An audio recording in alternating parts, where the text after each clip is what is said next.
Well, training camps are in full effect in the NFL, and there's drama elsewhere, which we'll get to. Let's use some air quotes. Oh, yeah, still use air quotes for Aaron Rodgers, yeah. Yeah, there's drama elsewhere, so whatever. Let's focus on the Panthers.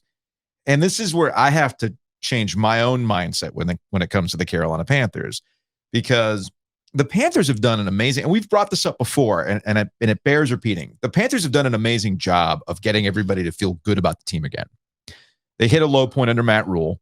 So they've spent a lot of time trying to get people back in the fold. Like, let's like embrace the team again. This is the team that you fell in love with. This is the team that you like. So let's bring, it's not lost on me that Steve Smith has had a much more of a presence these days. They're doing this thing where he's grilling with the rookies at Wofford, and he's talking about how Musa Muhammad took him under his wing, and now I'm doing that with you. I mean, it's like just nostalgia. Just like, give it to me, right? And then people are showing up to Wofford for the welcome back celebration, everything else. And Bryce Young is incredibly likable. I mean, we talked to Vashti. I heard about this last week. Thanking the media. Well, thanking the media to show up. Like, he's like, the teammates love him, all this other stuff. So when I was logged on to Twitter this weekend, your favorite time of the year has arrived, Joe. We are getting training camp play-by-play, baby. Let's go. Saw a giant player have an interception with one hand, and it was just like, cool.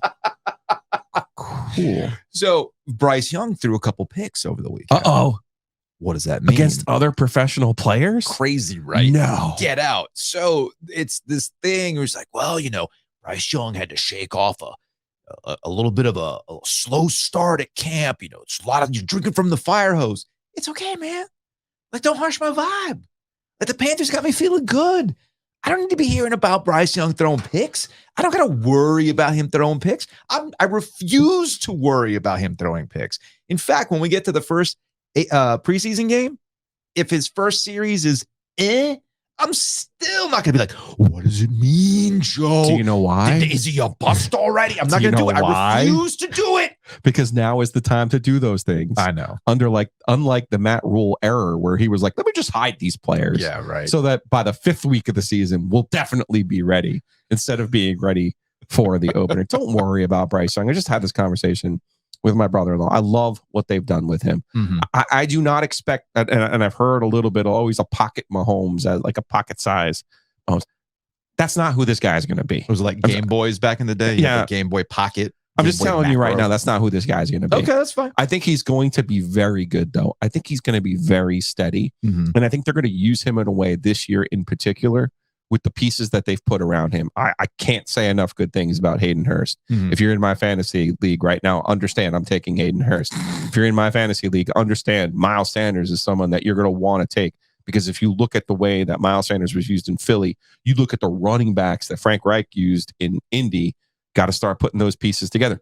All of those are efforts to help the quarterback. Mm-hmm. Tight end is the quarterback's best friend. Yeah. So they did a smart thing there. They have smart coaches who've played the position, who've groomed young players before. And am I still allowed to say groomed? And still know how to develop players and put them in the best positions to win. Okay? Mm-hmm. I love all of those things that they've done. Is it going to be the easiest transition in the history of the world? Of course not. There's going to be bumps along the way. He's going to throw interceptions in not only in practice and preseason games, but in real games. Even Peyton Manning threw a shit ton of interceptions his rookie year. It happens. Troy Aikman, guys struggle. I'm glad you brought that up. But I think he can break some of that curve in the way that they're asking him.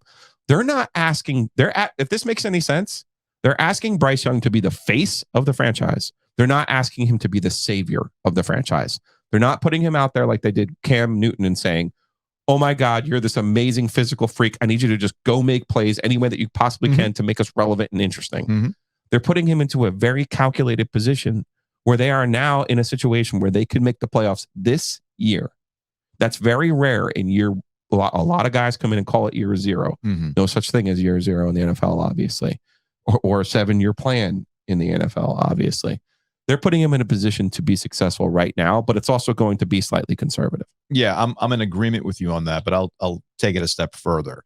The Carolina Panthers have an opportunity to make the playoffs because the NFC South is a little bit of a mess right now. It is absolutely a function of their division and the conference. It's not because the Panthers are somehow a step ahead. It's because the conference is there for them to take.